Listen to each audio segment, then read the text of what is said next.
kasama na yung formation offering kasi maliwanag sa amin na saan namin gagamitin yun, formation and for ministry. So, another principle na natutunan ko mga kapatid is not come and see. It's come and see. Oh? So, mahalaga na naiintindihan nila kung ano yung ginagawa natin. Kaya natin sila kasama sa ministry. Alam mo kung bakit napakalaga? Most especially sa mga non-Adventist, most especially sa ng Christian, sa paniniwala nila is sasakyan lang natin. Naniniwala sila, pananaw nila na pag gumagawa sila ng mabuti, malapit sila sa langit. So sasakyan mo lang. Okay, sige. Kasi dahan-dahan marirealize nila na napakalaga ng relasyon sa Diyos. Napakalaga na makilala ang Panginoon Diyos. So, nagkakain kami, nagpa-basketball kami, yung mga daily rhythms ng buhay, hindi mo naman kailangan maging additional sa buhay mo, ginagawa mo lang sa ministry. Kayo as a team. So, it's not come and sit, it's come and see. Sabi ni Pastor Ray Lloyd, a church that is waiting for the sinners to visit their buildings is like the police waiting for the criminals to visit their station. Ito yung sinasabi ni Mrs. White na ano? Sinasabi ni Mrs. White, we as a church, we are not to wait for souls to come to us. We must seek them where they are.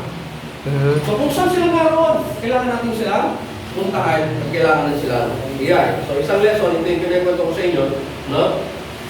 Kuya George, isa napakagaling mag-anyaya. So sabi ni Mrs. White, people not of our faith have been shut together too much. Masyado na natin tinataboy. Hindi ka Adventist, hindi ka pwede dito. Hindi ka alam mo na yung ano, alam mo na dito. Bumahilo, plansay niyo yung ano, para. Ayun na siya eh. Minsan nalilabel natin ng sin. Sa kung anong lang ang definition natin ng sin. Pero yung may pusong masama ang iniisip, that's the same. Alright, so, kasama namin siya, sabi ni Kuya George, sabi niya, maganda pala, na nagkakaroon tayo ng ganito, mission church. Malaking tulong ito sa akin at sa pamilya ko, kaya minsan, yung mga dapat tayo sa bahay, pag nabakot yung puso, naman yung mga dapat tayo sa buhay, sa bahay, sabi niya, huwag na natin unahin yan. Ang unahin natin, tumulong sa kapwa. Pag andun sila, naroon sila, nakikinig nila yung mga tao na ganitong na-transform sila doon, natutunan nilang maging bahagi ng Diyos. Right? Another principle, never do it alone. Kasi ikaw lang ang pwede mag-grow. Sinama ko yung isang member ko ng anak, ng board, hindi ba rin tayo sa may tulay. So sabi niya, pinanok sa tulay, meron siyang tao doon. Hindi siya, hindi mo parang kailangan mo. Hindi parang malaki. No? So never do it. Mga kapatid, halaga nito. So gagawin niyo ng mga ministry sa i-establish nyo sa inyong team, huwag na huwag kayo mag-isa. Kailangan meron na nakakit sa inyo. Meron na nakapansin sa ginagawa niyo. Ganyan ang ginawa ng ating mga. So don't do it alone. Ito yung kapitbahay ko. Sabi naman sa inyo, di ako na marunong bumalik sa kapitbahay. Kapitbahay ko ito literal doon sa kung saan ako nakatira. Oo, na-share ko na si Dong. Si Dong, lalo siyang niyayaya. Hindi ka natin kasabi. Gusto ko siyang pag-uwi. Gusto ko ibahin yung pananaw niya. Gusto ko siyang gawing kahit sa madaling salita. Maganda naman yung puting ko. Pero mali yung basa. Sunod kaya ako. And then, isang pagkakataon, pero kaming height, sumusumama. Ang term ko is unwind. So, kaya lang sabi niya, ito kasi ay isang born again Christian, pero yung music niya, never been to church. Never been to church. So, kaya lang sabi niya, i-worship kami ng Sunday. Okay, natutunan ko na hindi bagoy ng tao, hindi sa akin yung Lord. Okay, sige. Ngayon, pag sa kanya, sige, Sabado ng hapon, makapakita. Friday, Sabado, kasama tayo. Doon kami sa bundok. Friday, Saturday, kasama kami. Kaya, sa madaling salita, nakasama sila. Kami po pamilya niya. Dalawang dalangin. Lahat sila. Tama.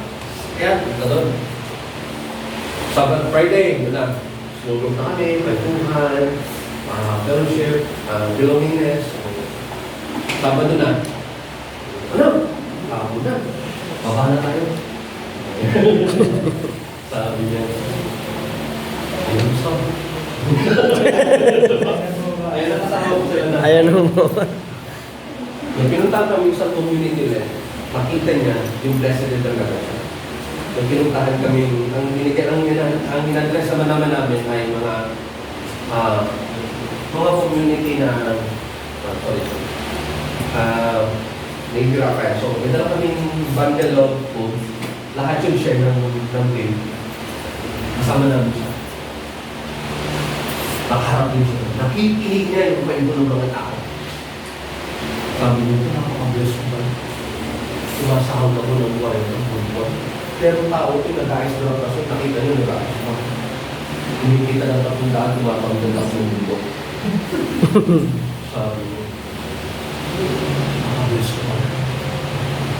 Anong ginagawa niyo? Susunod mo si siya.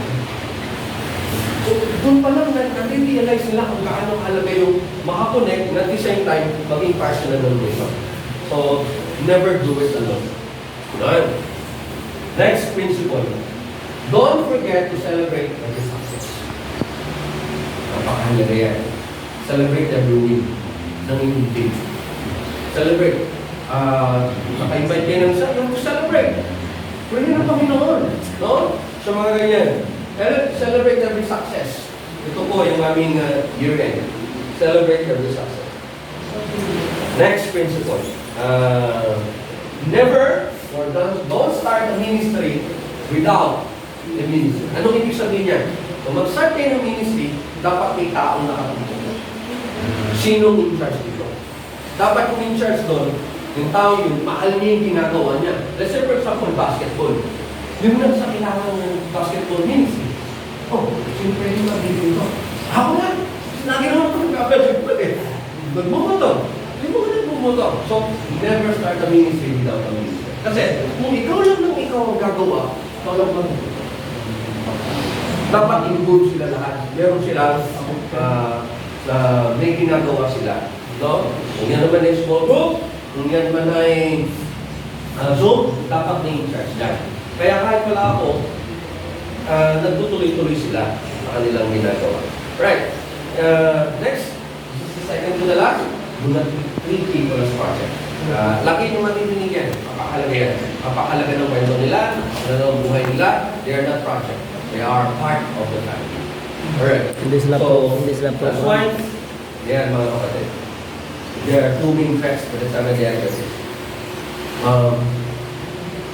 Kung babaguhin natin ang message natin, we will lose our identity as being family identity. Yeah. We will never lose this one. No? But we have, pag hindi naman natin binago yung method natin, we will become irrelevant. Everything sa paligid natin ang beautiful. Nag-a-adapt, nag-change. No, mga minamahal mga kapatid. Kung hindi tayo sasabay, we will become irrelevant. So, kaya nga sabi ni Mrs. White, page 30, new methods. Long time must be introduced. Hindi natin iiwan yung mga dati natin ginagawa. But we have to think and we have to plan.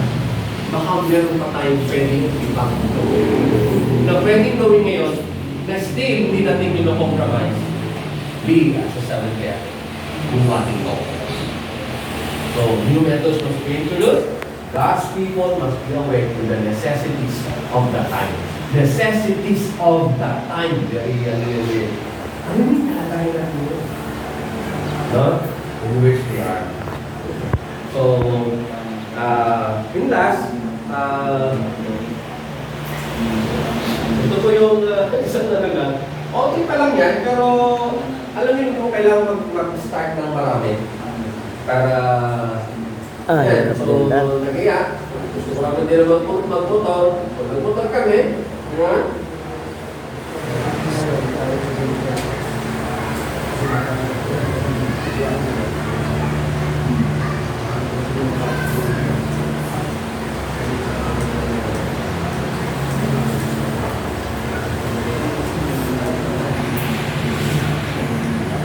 nagsishare yan, lahat na ng part ng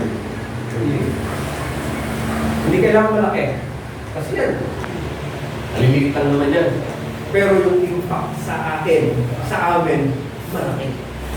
Kaya yung susunod Biblia eh, better to eat than to eat. So, nag-enjoy na ako, nag-enjoy na kami. Nagkaroon kami ng dinis. Sila Kuya Roy, nag-enjoy na. Ay, ganda ng ilog ah. Kaya nga sabi ng pa, as you go, break exercise. Ano ba ang ginagawa mo? Sarap maligo doon, no? Ano ba ang ini-enjoy mo sa buhay na ito?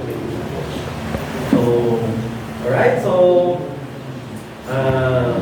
maraming salamat sa inyo. Any question? Bago tayo... So, si Coach. Coach lang. Nung bang 14 na yun, hindi pa sila Adventist. Identification. Meron lang doon hindi. Meron lang doon hindi. Kasi